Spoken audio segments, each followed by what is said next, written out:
Speaking of monsters, President Trump is in Europe right now. He's spent the past 3 days in London. He's now at his golf club in Ireland. That is not a joke, he is.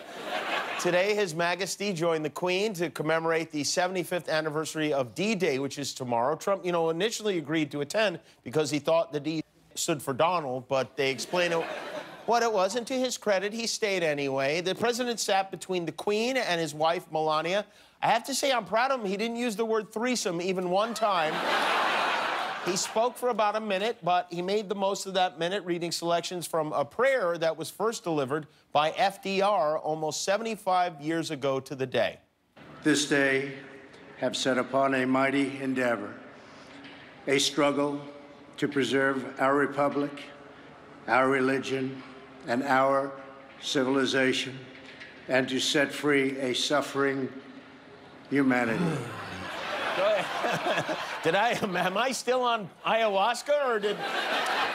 Trump commemorated this solemn occasion by insulting his enemies back home via Twitter. He went after Sleepy Joe Biden, the Democrats, the media that's out to get him. It's always a good thing to spend the morning of D-Day whining about how vicious the attacks against you are. But before he went to bed, before he laid down his orange head, he made a little visit to Twitter to pick a fight with Bette Midler for D-Day. Now, before I show this, keep in mind, this is a real tweet from the actual president of the United States, who wrote, "Washed-up psycho Bette Midler was forced to apologize for a statement she attributed to me that turned out to be totally fabricated by her in order to make your great president look really bad. She got caught, just like the fake news media gets caught, a sick scammer." See, he had dinner. He had a royal dinner with Prince Charles. He went back to his hotel, and this is what he's thinking about: Bette Midler retweeting something. He listens to the tributes to the troops who attacked the Germans on the beaches at Normandy, and what does he do? He attacks the star of the movie Beaches.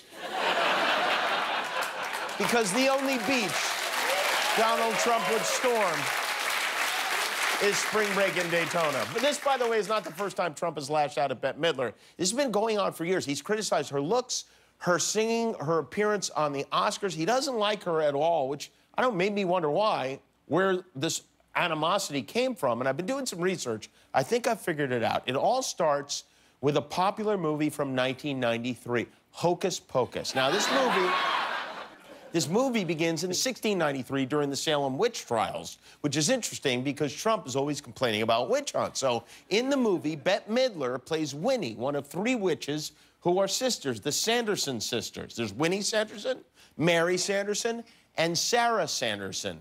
Sarah Sanderson, as in, what's the name of his press secretary? Sarah Huckabee Sanders is her name. And it goes far deeper than that. You know where the movie Hocus Pocus was filmed? It was filmed in Whittier, California, which everyone knows is the home of none other than Richard Nixon, as you can see in this welcome home dick pic. Richard Nixon was the last president to be impeached by a witch hunt, so at this point, well, you're probably saying big deal. These are all just a bunch of random connections. Well, that's because I still haven't showed you what President Trump would call the smoking gun. The father in the movie Hocus Pocus is played by an actor named Charles Rocket, who was best known as a former cast member on Saturday Night Live, a show that regularly attacks Donald Trump, a show that is going into its 45th season, number 45. Which president is Donald Trump? Number 45.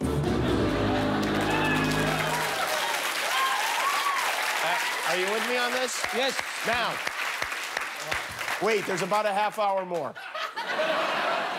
Charles Rocket was also in the movie Murder at 1600, which is about a president who covers up his son's illegal activities. That film starred Wesley Snipes. What happened to Wesley Snipes after that movie?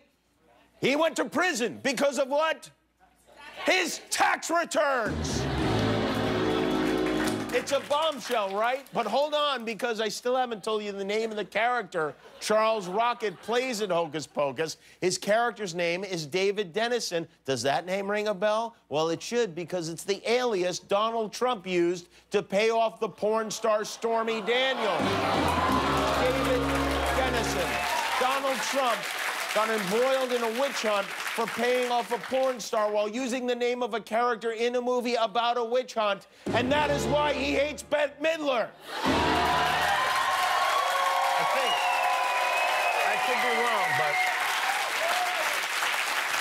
So while he was in England, Trump sat for an interview with his former celebrity apprentice, Piers Morgan, where, among many subjects, Piers touched on the imaginary bone spurs that kept our president out of Vietnam.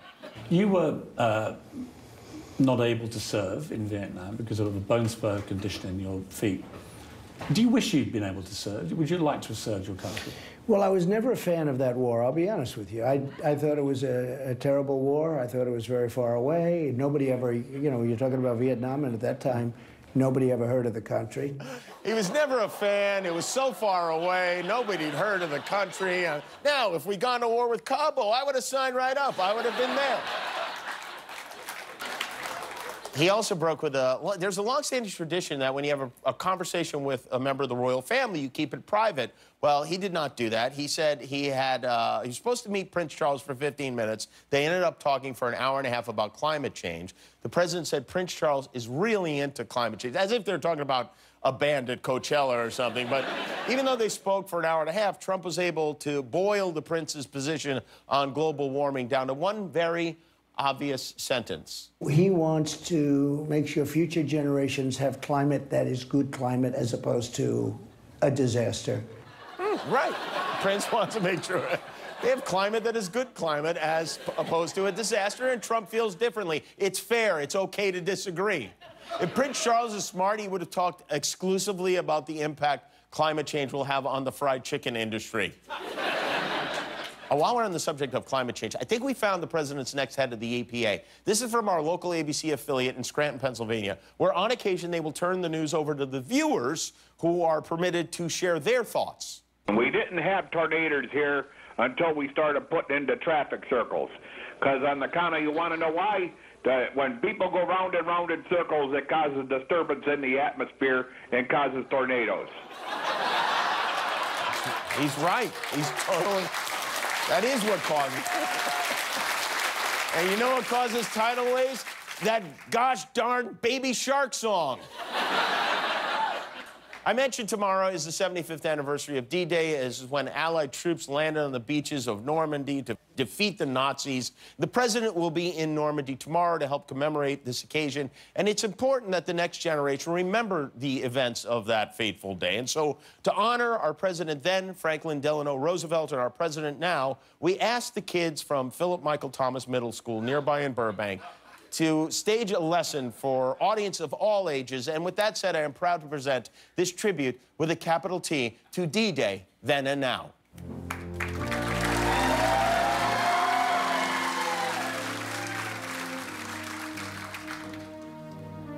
It was 1944. Nazi Germany was gaining control. They had imprisoned and killed millions of Jews and were threatening world domination. Churchill and I were committed to stopping Hitler.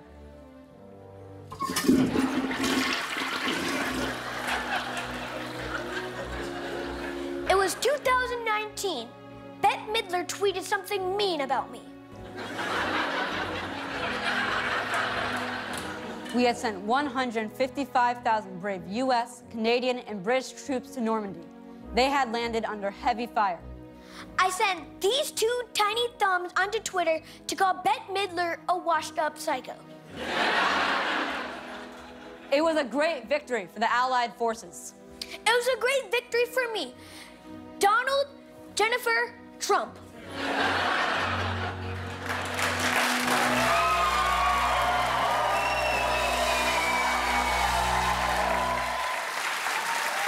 Fake news!